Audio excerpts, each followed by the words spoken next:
তো চলো গাইস, প্রথমে তোমরা এই ফানি ভিডিওটি দেখো, পরে এর ফানি কমেন্ট পড়ে শোনো। অনেকে বলে এক হাতে তালি বাজে না। দেখেন, এই যে আমার একটা দিদির মেয়ে, ও এক হাতে তালি বাজায়। বাজাও তো বাবা, দেখছেন? এক হাতেও এখন তালি বাজে। এবার দুই হাতে করো তো।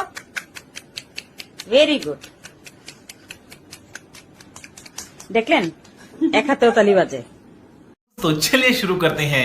শব্দটা কার কার পরিচিত? अरे कहना क्या चाहते हो? শব্দটা আমার ঘরে প্রতিদিন রাত 12টার পর বেজে ওঠে। আমি হাত না দিয়েও তালি বাজাতে পারি। পাশে কি কেউ পানু দেখছে? আমি চোখ বন্ধ করে শুনলাম। হাত দিয়ে অন্য কাজ করে, তাই হাতের এত প্রতিভা।